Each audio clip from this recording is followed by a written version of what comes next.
Congressman Eric Swalwell from California, who serves on the House Judiciary Committee. Congressman, thanks for being here. First, your reaction to what we just heard there. Schumer demanding that there's some accountability. And also, you know, what are you hearing behind closed doors with Republican colleagues? Do you expect Republicans to support potentially this vote? Well, you don't have to have little kids to be horrified by what has happened in the Epstein files and who's connected to it. I am a dad of a little girl, and I am horrified, and I'm determined, just like most of my colleagues, to seek justice. And that's why it's so sickening that anyone would do a single thing to cover up these files and protect anyone from accountability. The Department of Justice, this whole process, has done everything to delay, protect the president, protect the president's friends, and even humiliate the victims in the way that they've put victims' names and images out there.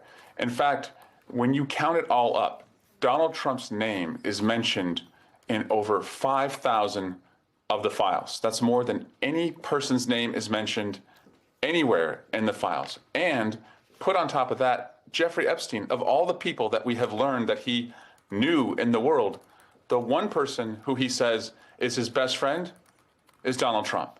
So there's a lot more to learn. And I would welcome James Comer, who wants to bring in all these witnesses around the Epstein files, to bring in the person who is named the most.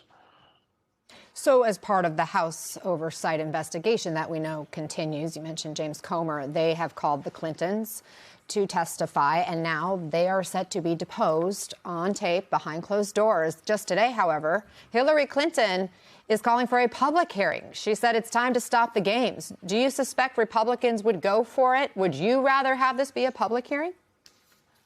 I'd rather have it be a public hearing, and not just for the Clintons, for all of the witnesses. If you're serious about having accountability, why don't you do this in public? Because too much of it so far has been done in darkness, and too much of it has been buried. And so transparency is what the American people are asking. And frankly, almost every member of Congress, when we voted nearly unanimously to release these files, expected that it would be a public accounting. Turning to the DHS funding fight, you have been a vocal opponent of the president's immigration crackdown, calling it community terror. You've said you don't want to give another penny to ICE. Is there any kind of bipartisan solution for DHS funding that could get your support?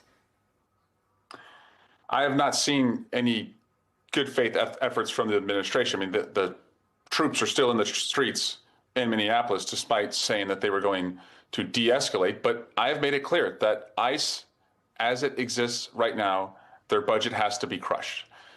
If ICE is willing to stop the roving patrols, if they're willing to go to a judge before they go into someone's home, if they're willing to take off their masks, put their identification out, lower the qualified immunity that they have that makes them think that they're invincible, and no longer target people based on where they work and the accents they speak, which they've admitted to doing in court, then I'm open-minded to reshaping ICE. But that is nowhere near what Donald Trump and Kristi Noem and J.D. Vance and Stephen Miller want. They want to continue to bring terror to our community. I see it, Anna, as ICE is in the streets killing nurses and moms. So cutting their funding, how is that even a question? That is the very least that we can do.